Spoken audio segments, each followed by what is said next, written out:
Hello, everybody, and welcome to our July edition of GlobalView. For those of you who are new to FrontierView, we're part of Fiscono's Geopolitical and Market Intelligence business unit. At FrontierView, we work as a trusted partner with 300 multinationals, supporting senior executives such as VPs of region and international growth. And for that, we have dedicated research practices for North America, LATAM, EMEA, APAC, global economics, and healthcare. So a big research team. And we work with clients across consumer goods, healthcare, B2B, and tech sectors. Today, we have a very interesting topic to share with you, and we'll be talking about risks within the US-China relationship and the role of Taiwan in this. And I'm joined today by Thomas Zhang, who is our practice leader for Greater China, and is joining us from Singapore. Hi, Thomas. Thank you so much for taking a few minutes with us. Hi, Martina. Thanks for having me. Wonderful. So maybe just to start by framing the issue a little bit, we know that companies are concerned about geopolitical risk, and there's no bigger geopolitical risk than the concerns about what happens if there's an effort to take Taiwan by force. How would the US respond to that? Would it make the current China-US relationship, which is already very tense, even tenser? How does that affect the ability to invest and operate for multinationals, especially American ones? It's a can of worms. And actually, one thing we see in our recent survey of FrontierView clients is that a good chunk of companies have already started thinking about this question and trying to put some risk mitigation structure around it. You can see here that about 30% or so of companies are currently in the middle of building a plan. And that's a significant investment of resources and time, because these contingency plans can be quite difficult to build.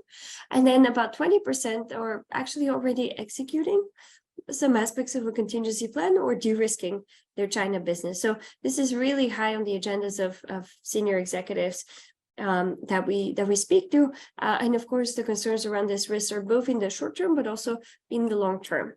So, Thomas, just a question from your perspective.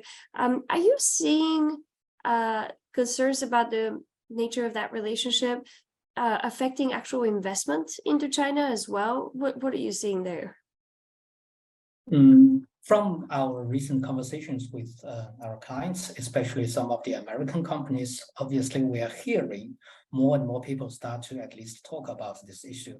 I think one big factor contributing to that is the war between Russia and Ukraine. After that war started, obviously they raised the awareness of the US, China, Taiwan issue among a lot of multinationals, especially among American ones. So yes, we do have seen an increasingly interest from multinationals on this topic. According to the poll results you just showed, obviously nearly half of them either have started to think about it or they are already executing some sort of plans, contingency plans on it. So yes, this is definitely a trend that we are seeing, and it looks like it is going to continue. Yeah, and Thomas, what do you think executives find most challenging? Why is it so hard to build these contingency plans?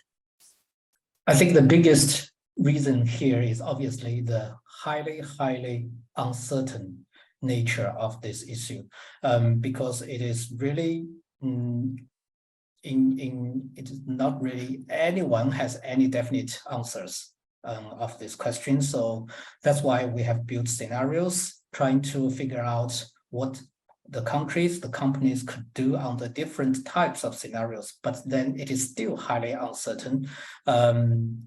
Executives need to really spend a lot of their time and other resources trying to figure out what might happen, and it is a very complex and difficult exercise. So I would say that even if nearly half of the companies start to think about it, perhaps it's still not that the executives are really willing to do this sort of exercises. They are probably put into a position that they have to do it for some highly uncertain events that may not come in the next, in the next few years, just 1, 2, 3 years time. It is really for a much longer time exercise. Yeah, I think that's exactly right, Thomas. And we see the subject matter itself is, pure geopolitics, super complex. You have to understand the Chinese perspective, the Taiwanese perspective, the US perspective as well. And it really calls for structured thinking in terms of being able to understand driving motivations, ability to assign likelihoods, then being able to extrapolate on, well, if this is what happens, then how would that play into the sanctions terrain or the security terrain, or this is what it would mean for economic growth. It really requires a very multidisciplinary skill set. And you're right to mention that we have built a series of scenarios that we think companies can use as a starting point for these contingency planning exercises. They're meant to create a lot of structure around this question, and then allow companies to really play out the implications for their business.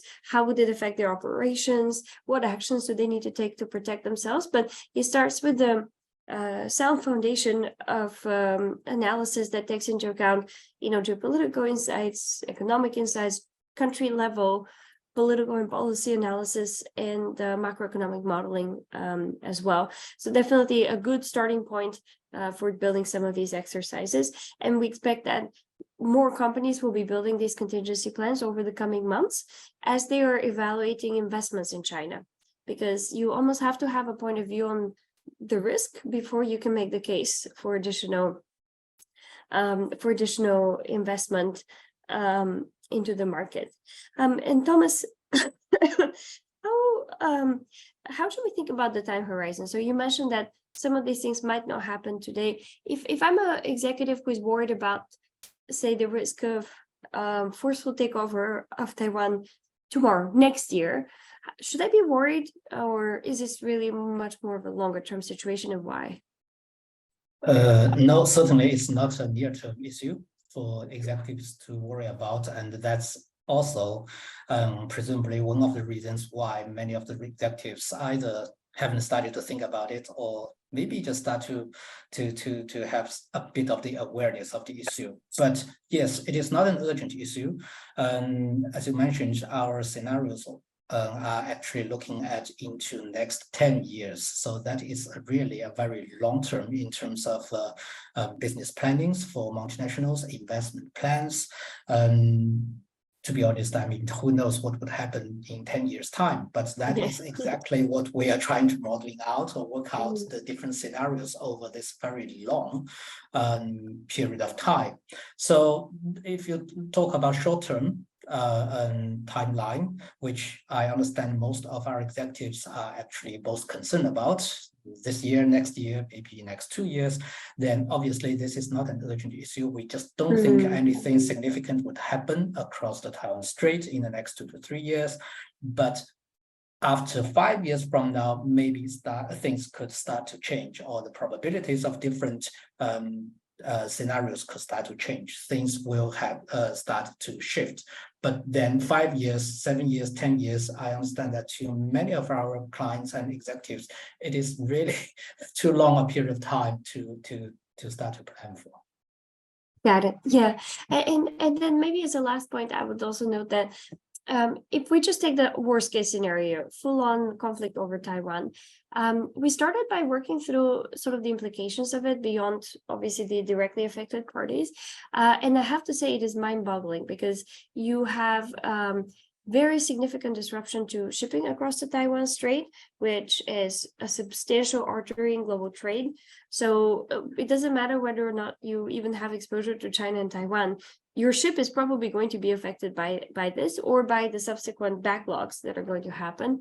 Then you have all of the supply chains linked to China and Taiwan being disrupted, as well as issues around shortages of semiconductors, shipping costs that are just going to skyrocket across the board more broadly. You start to have rolling shortages of component parts. And I think the scenario is so extreme that 2021 will look like a joke compared to the type of disruption we're looking at here. And then you have also pretty quickly at that point economic impact on major markets, whether that's Europe, the US, Japan, and others. So very quickly you could go down kind of a rabbit hole of ripple effects. And while that's the worst case scenario, and the one that is probably one of the least likelihood scenarios, it does beg the thought of what can you do to protect the business in this environment, and how can you ring fence some aspects of your operations so that at least you have more optionality, a little bit less direct exposure, and the ability to quickly pivot if this were to take place. But it's all a gradation as well. So between the kind of medium likelihood scenarios, but maybe still somewhat disruptive, all the way to this extreme one, thinking through their implications will be relatively key. Great. So Thomas, I guess last question is whether there is any advice you will give to executives who are building contingency plans for this risk. Any words of wisdom or suggestions that you think they should keep in mind? Thanks, Martina. Obviously, you just mentioned about this worst case scenario, which you're showing on the screen. I would like to remind everyone that actually this is not only, we are talking about worst case scenarios. China's President Xi himself in the past few months have mentioned about worst case scenarios or extreme situations a couple of times. So it shows that this is not really something remotely irrelevant to executives who haven't started to think about it. Obviously, our advice is that this is probably the time for you to start to think about it. And if I understand that this is geopolitics and international relations probably are out of the daily remit of most of our executives. So hopefully that our scenarios and our report will be able to help the executives to lay out at least a foundation from which they could start to think about this problem. For those who have already started to work out a contingency plan or even started to execute it, I would say that obviously people need to keep a very close eye on all the progresses everywhere, China, Taiwan, US, and the US-China relations, because this is such a complex issue that there are so many different factors working together, which could change the direction of where the whole situation goes. So this is really an ongoing exercise. It's not that you've come up with a contingency plan and then just put it into the drawer. This is really something requires constant monitoring and updating. So it is long-term exercise, requires a lot of resources. It really tests executive determination and to see how much they care about this issue and their company's future investment in the Asia-Pacific region. Great. Thank you so much, Thomas. It was a pleasure to have you on GlobalView this time. And we hope our listeners found this conversation interesting. Thanks, everyone. See you next month. Thank you. Thanks for your time.